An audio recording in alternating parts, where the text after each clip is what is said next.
ya estamos en Nación Veracruz, 500 años y más de historia, tradición, arte, cultura, puerto, buen fin. Y aquí nos rapidísimo porque el tiempo lo tenemos así más que apretado, sí, Miguel Salvador Rodríguez Azueta. No, sí, pues vamos, ¿sabes qué?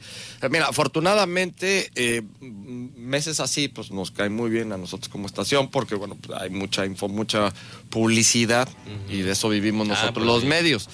Pero desafortunadamente nos corta los tiempos de sí. programa, así es que nos vamos a ir rapidito. Miguel Salvador Rodríguez Azueta. Unos boxers, cómprese ahorita del Buen Fin. Digo, no es porque yo lo haya visto. Unas truzas, ¿no? Las truzas, ¿no? Unas truzas a así. Uno cambiando, ¿no? Ya uso boxers, pero sí, a ver, tú sigues usando truzas, ¿no? Yo a raíz, don Jorge. Tú a puro peluco. Puro peluco, bueno. Muy bien, sí, muy tenemos bien. Hoy, vamos a continuar. Te volviste ya muy hipster. Pues, muy bien, pues ya, hay que ahorrar. Muy bien, detergente y todo, ¿no? Así es. ¿Cómo te decían cuando eras niño? ¿El niño de cobre? ¿No te decían así? No, ¿qué pasó? El niño del tambor. Bueno, ya, estamos hablando que tenemos el tiempo muy corto y estás diciendo puras cosas así medio extrañas, que si las truzas y esto, bueno, no. Aquí vamos a hablar el día de hoy, viernes de libros, maestro Jesús Garrido, ¿cómo estamos? Muy buenos días. ¿Qué tal? Buenos días. Bueno, es fecha revolucionaria, vamos a hablar un poquito acerca de la novela de la revolución, pero de una revisión muy rápida. Muy rápida, efectivo, y Armando, nuestro historiador de cabecera, Armando Ruiz Aguilar, también pues sobre la revolución, que es lo tuyo, claro, ¿no? Sí, vamos a hablar así de una manera muy sintética de la importancia de cómo la literatura catapulta a los personajes, muy en particular sobre el libro de John Reed, México Insurgente. Cómo no. Sí, no, por supuesto. Y nos quedamos también con la segunda parte de esta entrevista, muy buena entrevista, muy, muy agradable entrevista con Jordi Soler, escritor mexicano. Bueno, ya prácticamente él es catalán mexicano, orgullosamente veracruzano, y él de esa misma manera se siente como tal. Él dice que él sigue todavía viviendo y renaciendo todo lo que tiene que ver con su naturalidad, que es naturalidad veracruzana, en una población nació en un poblado que pues prácticamente ya no existe, que era la portuguesa. De hecho, anduve investigando y sí, está entre Córdoba y Fortín. Estaba entre Córdoba y Fortín, debe de haber quedado en la mancha urbana, se lo comió, y este poblado pues ya prácticamente no está. Vamos a darle paso a esto, precisamente a esta segunda parte de la entrevista que tuvimos vía telefónica con Jordi Soler, escritor mexicano, orgullosamente veracruzano, afincado en la ciudad de Barcelona, España. Oye, Jordi, pues nos da, no sabes, el gusto platicar contigo. Somos realmente tus fans, hemos seguido gran parte de tus novelas. Yo también el relato, yo cuando era más joven leí el de La cantante descalza y otros casos oscuros del rock. Yo soy fanático de Pink Floyd, de todo lo que fue la psicodelia, de todo eso, y realmente también es un libro excelente, el de La cantante descalza, Jordi. Bueno, no saben cómo agradezco los elogios. Estoy aquí sonrojado en el libro de la cantante descalza es, bueno, otra de las vertientes de mi obra, como queda claro, es la parte ensayística y en este caso específico es mi parte de forofo y fanático de la música, ¿no? Yo toda mi vida he oído mucha música. Durante muchos años trabajé en 2 estaciones de radio en la Ciudad de México, y además todas mis novelas las he escrito siempre oyendo música. Todo lo que he escrito ha tenido la inspiración, aunque seguramente es difícil detectarlo ya en la obra escrita, de la música que he oído durante la escritura de los libros. Cada libro que empiezo, por ejemplo, elijo un soundtrack, un disco que oigo obsesivamente durante los 2 o 3 años que me toma escribir cada novela, y oigo todo el tiempo el mismo disco, ¿no? Oigo discos, no Spotify, porque el Spotify te va llevando luego a otros derroteros musicales que no son los que yo había elegido. Así que oigo un CD de pe a pa y lo vuelvo a repetir durante las 8 o 10 horas que escribo cada día. La gente que trabaja en casa, por supuesto, piensa que estoy loco. Algo, sí. Todo el tiempo. Oye, pero para concluir, no queremos dejar de lado, Jordi, felicitarte. Recibes el día jueves un reconocimiento como veracruzano distinguido en el Círculo Social Veracruzano. Pues de veras, bien merecido. eres un representante de esa veracruzanidad que efectivamente, como bien mencionas, lo que queremos hacer en Nación Veracruz es exportar lo veracruzano, lo bueno, la veracruzanidad, todo lo que nosotros, la gente que de bien se dedica a trabajar arduamente para que se conozca la historia, estas anécdotas que, como bien dices, ese Córdoba, así también el Veracruz que me tocó a mí, semejante, donde había que sortear perros y las piedras que se llamaban los chinos, donde se empedraban las calles. Sí, bueno, no, a mí me hace inmensamente feliz ese reconocimiento. En realidad son, como todos los reconocimientos, es una cosa accidental, ¿no? Tiene que haber alguien que se fije en lo que haces para que esto suceda. Y yo he escrito mi obra como he podido, como lo hacemos todos los escritores, y tomando como referente lo que la fuente de mi inspiración, que ha sido, como vengo diciendo, el pueblo, la zona, el territorio donde nací. No todo ha estado escrito sin más ambición que la propia obra, y cuando cae un reconocimiento así, pues me hace ver que no me estoy equivocando, porque los escritores tenemos el problema de que estamos trabajando durante años en una obra que nadie ha visto, y que a lo mejor resulta que te estás equivocando profundamente, y esto no se sabe hasta que has terminado el libro, y el libro pasa por los ojos de un editor. En fin, todo es un trabajo muy solitario, que tiene muy poca visibilidad hasta que no aparece el libro, ¿no? Yo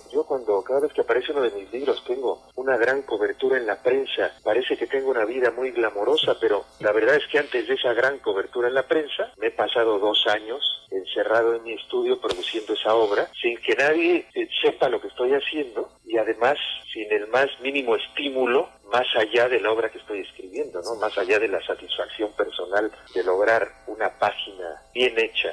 De pronto fantaseo con la idea de que los escritores tuviéramos una fuente de prensa cerca que se ocupara de nuestra obra. Y así como le preguntan al futbolista cuando sale del estadio cómo ha estado el entrenamiento o cómo ha ido el partido, que hubiera de vez en cuando un periodista aquí fuera de mi estudio que me preguntara ¿cómo le ha ido? ¿Cómo va la obra? ¿Cómo va la obra? Ya tienes aquí un espacio, Jordi. Cualquier cosa ya sabes que Si cuentas quieres, con Nación Veracruz. Nos podemos volver tu fuente informativa, no te preocupes. Muchas gracias. Jordi, pues ha sido un gran gusto, insisto, platicar contigo, poder tener todas estas palabras. Realmente te reconocemos, te valoramos, pero sobre todo te admiramos como escritor y todavía más como buen veracruzano que eres. Te mandamos un abrazo muy fuerte desde aquí, desde Veracruz, desde el puerto. Y si nos permites, vamos a seguir en contacto contigo para que pues nos vayas diciendo cómo va tu siguiente obra. Por supuesto, aquí estoy a sus órdenes y les mando un gran abrazo desde el otro mar, que es el Mediterráneo. Ok, perfecto, pues un fuerte abrazo. Muchísimas gracias, Jordi, de veras, de haber tomado la llamada. Estuvimos platicando desde Barcelona, España. Está Jordi Soler, escritor veracruzano, nacido en 1963 en la comunidad de La Portuguesa, lo cual ya no existe prácticamente no existe. Esta comunidad, como ya lo escuchamos. Pero hay que investigar porque me late que es ahí por donde viven los tíos de mi esposa, ahí entre Córdoba y Fortín, hay unos fraccionamientos. Qué interesante, ¿no? Mira, ¿a dónde nos lleva? Exactamente, ¿a dónde nos trae todo esto? Y bueno, pues pueden buscar la obra de Jordi Soler, es realmente fascinante, todas las novelas que tiene, entre otras. Está una que es excelente, la de Restos Humanos, es muy buena. La última que tiene El Cuerpo Eléctrico. Hay que está leerlo. otra que se llama Ese Príncipe que fui.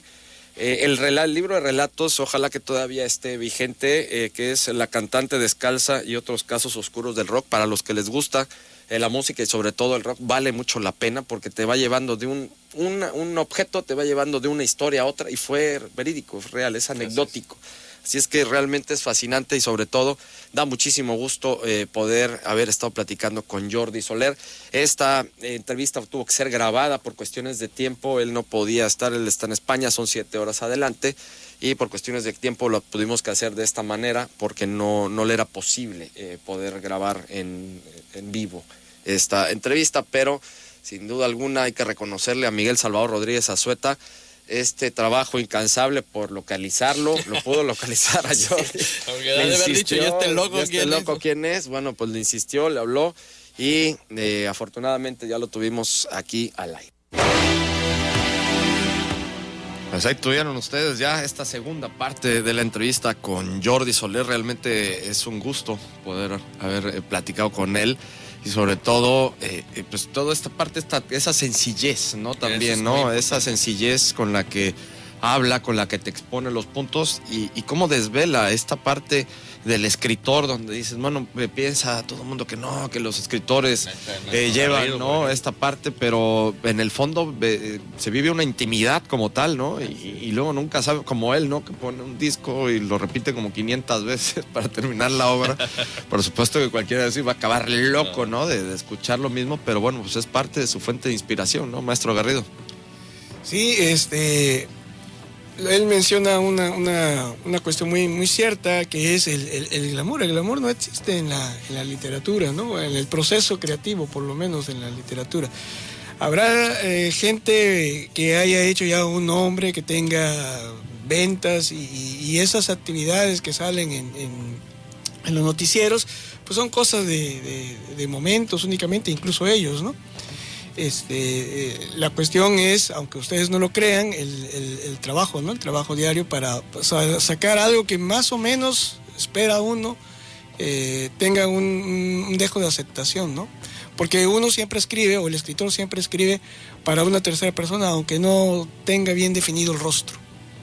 Ese es un tema interesante, maestro Garrido. Nos vamos a ir a corte, pero ahí hay un término que maneja Roland Barthes en su obra filosófica, que es la muerte del autor, ¿no? Entonces él lo deja todo a la interpretación, ¿no? Es decir, el autor se muere y está el texto, y el texto cada quien lo decodifica, cada quien lo interpreta de la forma que a cada quien le llega, ¿no? Entonces muchas veces incluso el mismo autor hace un texto o hace una obra con un cierto fin y que quieres llegar a un cierto punto, y resulta que la gran mayoría o cada quien te la interpreta de cada manera distinta, y que el autor mismo ni siquiera se da cuenta que hay esa interpretación, o que él nunca jamás tuvo esa intención, ¿no? De mandar ese mensaje o ese significado como tal. Y eso es la grandeza de lo que es pues la comunicación humana, y sobre todo la conformación de cada uno de nosotros como seres individuales que somos, ¿no? Sí, la cuestión del lector soberano, ¿no? Y sobre todo que en la literatura incluso nació siendo anónima o colectiva, ¿no? Recordemos que incluso ni siquiera escrita, ¿no? Sino textos orales. Efectivamente, vivimos el mundo, bueno, y como tal, siempre el mundo de la hermenéutica, ¿no? Bueno, nos vamos a un corte, regresamos. Este programa es presentado por la Administración Portuaria Integral de Veracruz. Veracruz, puerto y puerta de México. Administración Portuaria Integral de Veracruz. Y ya estamos en Veracruz, puerto y puerta de México, este espacio que es patrocinado por la Administración Portuaria Integral de Veracruz, que nos trae pues prácticamente todo esto, todo lo que estamos hablando. Hoy es viernes de libros y vamos a hablar sobre el tema de la revolución. Antes, agradecer mucho que estamos en redes sociales, para que nos sigan en nuestras redes sociales. En Nación Veracruz nos pueden buscar a través de Facebook Live. Estamos en Twitter, @Nación Veracruz, y también en nuestra página de internet www.nacionveracruz500.mx. Le mandamos un saludo a Carla Sujei Cortés. Carla, nos estás viendo y nos estás aquí checando por Facebook. Muchísimas gracias. Ojalá que te esté gustando el programa, porque vamos a estar platicando ahora mismo de la Revolución Mexicana. Claro, aprovechando el mes y las efemérides, es un espacio para hablar de una gran obra que a veces es difícil, ¿no? Un personaje ajeno a la literatura, como fue un militar en general, don Francisco Villa, a raíz precisamente del ataque a esta Ciudad Juárez, ese ataque que se suben unos trenes y regresan a Ciudad Juárez para tomar esa ciudad casi sin balazos. Eso tuvo una repercusión internacional. E inmediatamente llegó hasta provocar de que vinieran camarógrafos de los Estados Unidos para filmar sus batallas a partir de la de Tierra Blanca, Ojinaga y demás, pero también se convirtió en un éxito editorial. ¿Por qué? Porque en esos, a raíz precisamente de esta fama, va a venir un periodista, John Reed, que va a hacer una serie de entrevistas o demás para la revista The Metropolitan. Va a entrevistar a Carranza y demás, pero con el que va a pasar más tiempo y demás, y lo va a catapultar, es precisamente a Francisco Villa, ¿no? Hay una cuestión muy interesante. Se dice que en la famosa foto de Villa y Zapata en Palacio Nacional hay un güey güerito y en muchos libros decía que estaba John Reed, pero él se va de México en abril del 14 y esa fotografía está pues para diciembre, ¿no? De lo importante aquí es que todos los artículos que llegó a escribir va a publicar un libro que se llamó México es insurgente y va a ser algo muy interesante porque ese libro salió inmediatamente en Estados Unidos para el consumo interno y no tuvo problema, y en México salió hasta los años 50. Todo este periodo en que estuvo vetado el general Villa, que no había esa literatura, pues nos llegamos a perder en su momento, sobre todo ese punto de vista de un norteamericano que una posición objetiva y desapasionada, pues estaba analizando cuál era la figura de esas personalidades. Pero lo importante aquí es un periodo corto en que tiene con el general Villa. Él empieza a inducirlo a que viese la posibilidad de que las mujeres tuvieran el derecho al voto. Era algo muy impactante para Villa el cuestionarse, pues las mujeres para votar, ¿y eso para qué, no? Y eso dio pauta para que hubiera un entendimiento, y es parte de la formación política y filosófica del general Villa, ¿no? Entonces es una obra muy amena, tiene capítulos muy interesantes, es un clásico de la literatura de la Revolución Mexicana, y eso dio pauta pues precisamente para que se conociera esa obra del general Villa, ¿no? Años después y demás, John Reed también va a participar en otro gran libro que se llama 10 días que conmovieron al mundo, y va a tener, él tuvo la oportunidad de haber conocido en vivo tanto a Pancho Villa como a Lenin. Entonces, esas dos obras, pues obviamente que catapultaron a Lenin y a General Villa, y eso es importante. Entonces, como es un norteamericano en los inicios de General Villa, sería muy importante volver a releerlo y demás, para ver al mismo tiempo cuál iba siendo el proceso de formación político-militar del General Villa.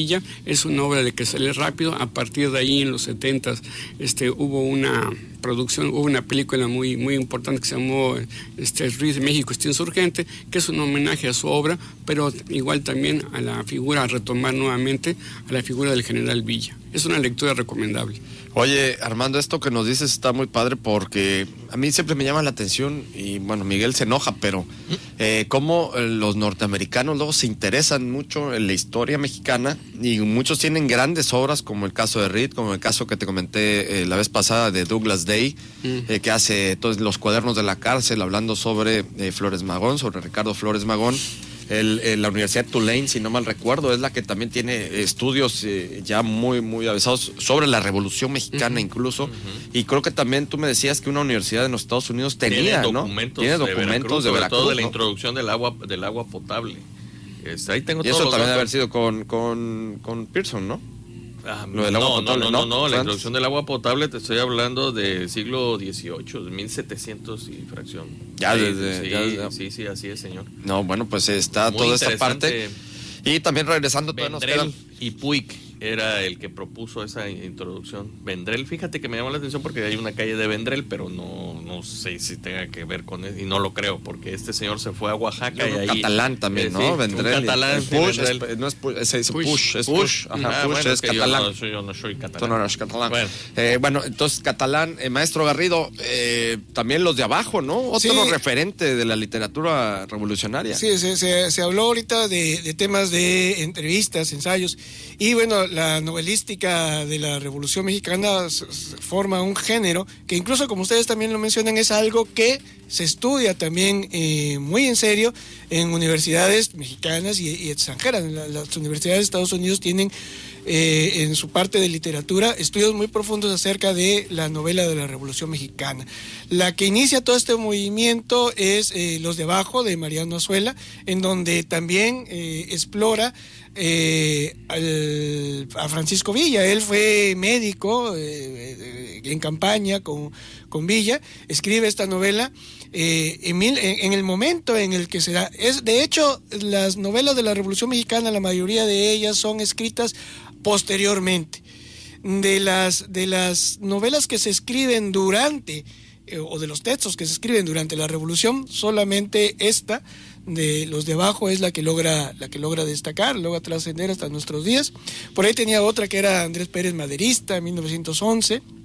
Esta la escribe en 1915, pero fíjense, las cuestiones del mercado y la oportunidad, la cuestión política, hace que aparezca o tenga éxito comercial primero como libro, otra novela, El Águila y la Serpiente, de Martín Luis Guzmán, sí, claro. Y a partir de ese éxito se reedita esta novela de los de abajo, que es, digamos que desde entrada, desde el comienzo, da pie a lo que sería la revolución, es decir, cómo los de abajo no tienen bien pensado, no tienen definida la ideología, ellos luchan por la sobrevivencia, y cómo la clase educada, que finalmente es la que va a sacar partido, a sacar beneficio de la revolución, ¿no?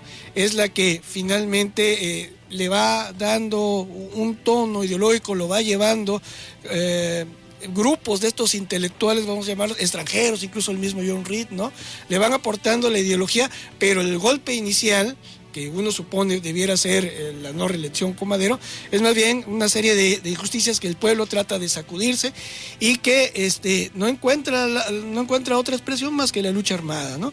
Y cómo esto va llevando poco a poco a cambios que no siempre benefician a los más necesitados, ¿no? Los 70 años de hegemonía priista, ¿no? La novela de la revolución, fíjese, no sé si esta sea la que oficialmente, la novela que voy a decir sea la que oficialmente cierra el ciclo, pero es una novela de Jorge Ibargüengoitia, Los Relámpagos de Agosto, que es hasta 1964, en donde ya está bien marcado una sátira de la cuestión de la revolución. Jorge Ibargüengoitia es un tipo con mucho humor negro, y bueno, yo creo que ese es el punto final. De ahí en adelante, bueno, pues vemos la triste historia de convertir en el cine, no las primeras películas, sino las últimas, en convertir la Revolución Mexicana en películas de vaqueritos, ¿no? Sí, ahora que hablabas de Martín Luis Guzmán, si no mal recuerdo, también está todo, que son, me parece, como 7 u 8 tomos de la verdadera historia de la Revolución Mexicana, de él, ¿no? De Martín Luis Guzmán. Claro. Pero pues ahí sí es prácticamente una crónica completa, ¿no? Él ya entra como historiador, ya no tanto como novela histórica, sino ya ahí documentando paso por paso cómo se llevó a cabo esto. Y es muy interesante conocer la revolución, porque si no conocemos el origen, el cómo se fue llevando y luego en qué acabó, ¿no? Pues no vamos a conocer nuestro presente, ¿no? Inmediato, prácticamente, porque de ahí algo, como bien lo dices, maestro, que tenía que ser para revolucionar algo, es decir, para cambiarlo para bien, pues luego resultó que no fue ni tan para bien, ¿no? Así es. Digo, en lo que llegamos, ¿no? El poder lo trataron de consolidar ya no a través de un caudillo, sino a través de una institución, con un partido político, y en 1929 se crea el PRI y ya la historia la conocemos pues prácticamente nosotros, ¿no? Entonces el poder pasa del caudillismo, del cacicazgo, del caudillismo, al poder institucionalizado ya a través de un partido político y todo lo que conocemos perfectamente como fue el PRI, ¿no? Y todo este sistema político mexicano sui generis, que ahí valdría muchísimo la pena leer, y vale la pena leer a Daniel Cosío Villegas, porque él lo describe perfectamente lo que es el sistema político mexicano a Daniel Cosío Villegas. Pues nos despedimos. El día de hoy fue raro porque, bueno, raro en el sentido de los tiempos, porque bueno, se cambió un poco aquí la modalidad por los cortes publicitarios tan largos. Muchísimas gracias y una disculpa por esto, pero nosotros pues vivimos de esto, ¿no? Que tengan un buen fin. Que tengan un buen fin. Que tengan un buen fin. Hay que mandar este mensaje a todos, amigos que nos están escuchando. Por favor, no se aloquen con las tarjetas, no se dejen llevar por cualquier... Compren libros. Compren libros. Esperemos que las librerías también le entren al buen fin, ¿no? Sí, la librería de Ducal. Ducal, ¿no? El Mar Adentro también, me imagino. No sé si ellos lo van a entrar ahí. Pero bueno, compren libros, efectivamente, y no se dejen ahí engañar con cualquier oferta o promoción que les presenten. Primero chequen y bueno, pues ya, nos vamos. Maestro Garrido, muchísimas gracias, como siempre, Jesús Garrido. Sí, no, este tema da para mucho y bueno, en algún otro momento con alguna otra obra lo volveremos a abordar. No, muchísimas gracias, maestro Jesús Garrido, como siempre en nuestros viernes de libros. Nuestro historiador de cabecera, Armando Ruiz Aguilar, muchas gracias. Vamos a seguir pendientes con todo el tema de la revolución. Sí, claro que sí. Y además una cuestión, afortunadamente la Revolución Mexicana, aparte de leerla académicamente, también la novela. También quisiera hacer una recomendación, que los años previos a la Revolución y para entender cómo se iba forjando esto, hubo una novela Tomoche, que también es muy importante. Claro. Oye, pues a ver si vienes el lunes, ¿no? Es el mero día de la conmemoración, ¿no? Sí, Acá te esperamos, sale. Vale, gracias. Miguel Salvador Rodríguez Azueta. Nos escuchamos el lunes. Perfecto, muchísimas gracias a todos ustedes por su atención, muchas gracias a la producción, a Torni Hernández en cámara, a Gladys Pérez, nuestra productora, a Ricardo Jacome en controles, soy Jorge Luis Malpico Ortiz, muy buen día, pásela bien y cuidado con las tarjetas de crédito. Cadena Más Latina, Funda Krover, Centro INA Veracruz y Administración Portuaria Integral de Veracruz presentaron Nación Veracruz, 500 años y más. Hasta la próxima.